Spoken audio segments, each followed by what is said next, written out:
What is going on, guys? This is Jester from JokesAsideStarcraft, and bringing you a game today between TAVoices and SungInSPR.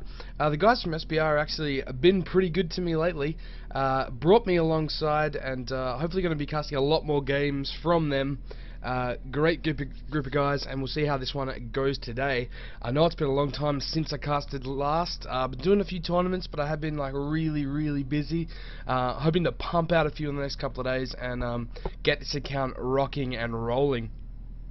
But as you can see, we do have SungInSPR spawning as the teal Protoss in that 12 o'clock or top position, and TAVoices spawning as the orange Terran in the 9 o'clock or left position. Now we are on terminus, as you can see by the map choice, by this map, sorry, and it is an enormous map. I believe it is the largest in the map pool. Maybe crevasse or something like that. It could be a little bit bigger, but pretty sure this is one of the biggest. We do have that early depot and barracks going down, just sort of walling off. I'll bring up the production tab. We do have that gateway going down as well, closer to the base, not going for that wall off. With the scout going down, looks like he will scout the correct position.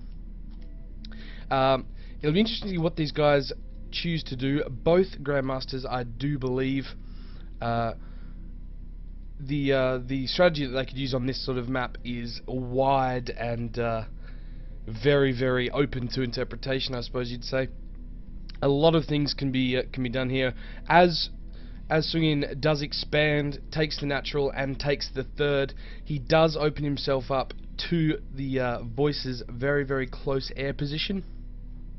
So I'd say that in a way, Terra known for drop play, it does lead to a little bit of an advantage to Voices, but then again, Protoss also has those little warp prisms, and they can be very nasty to deal with for Terran as well.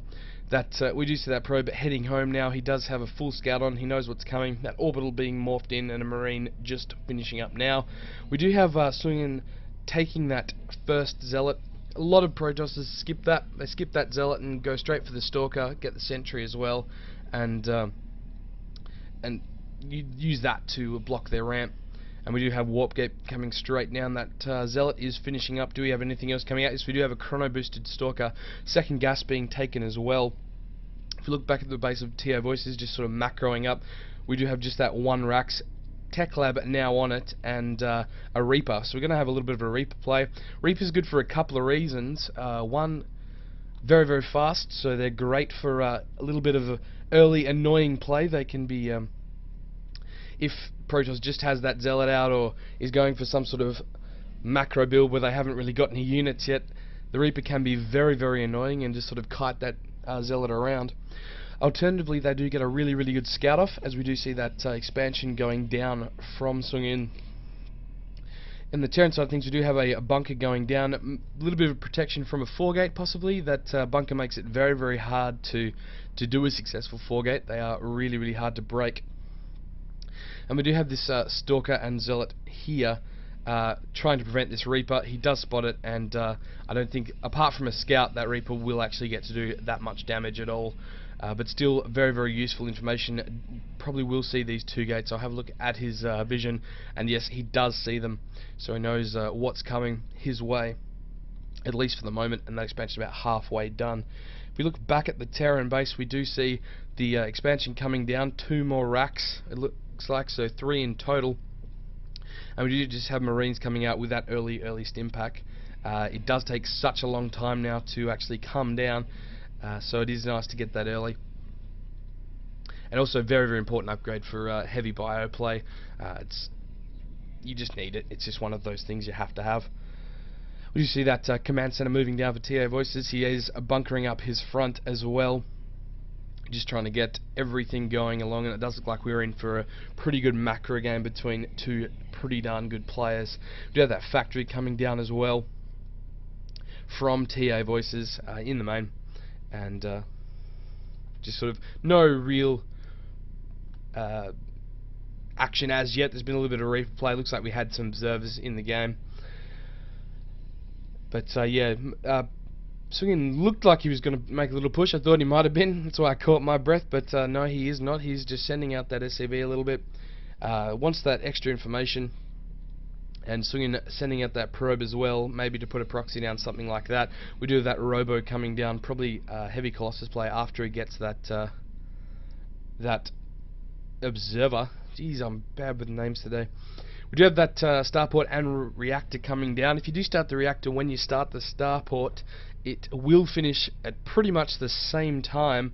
They do take pretty much exactly the same time, and so I'm expecting a little bit of a switcheroo going on over here, and pump those medivacs or Vikings, most likely medivacs though for the first bit.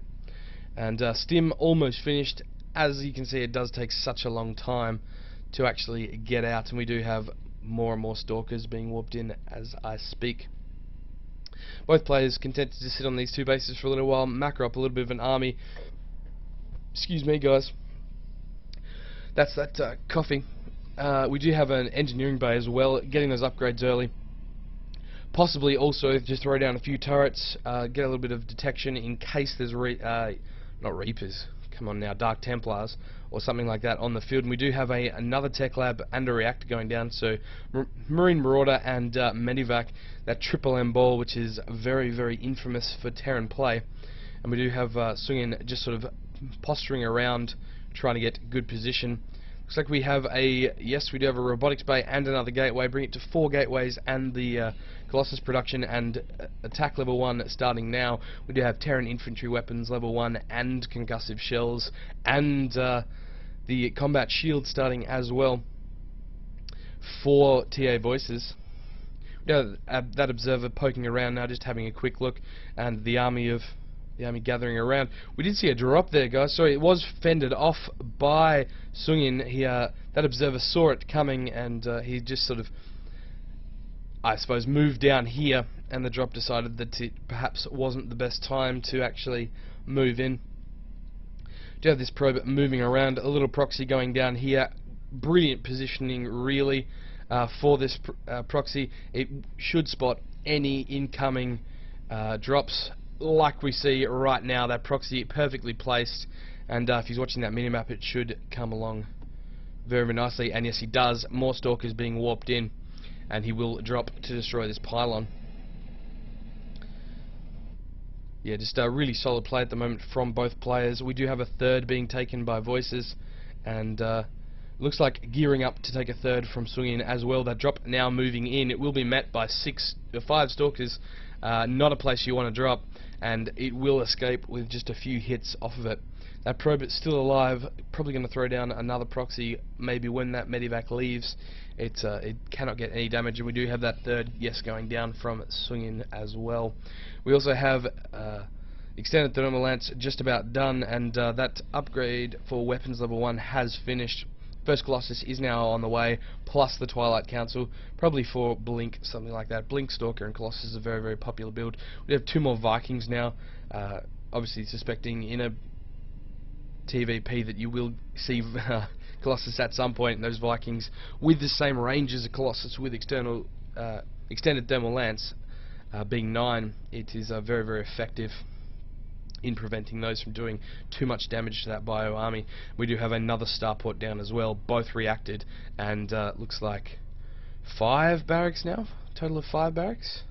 Yes, 5 barracks and that factory unused as yet, and we do have another drop heading in by TAVoices, again stopped by these stalkers.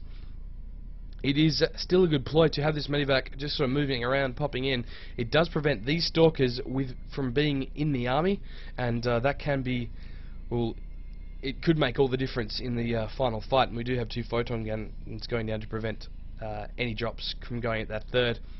And we do have, again, this medivac just trying to move in and find a place where it can rest its weary marines.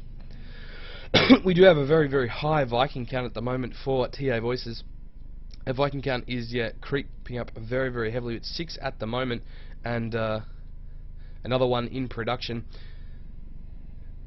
Looks like yep, all the barracks are being used, but these 2 starports aren't. Maybe he could have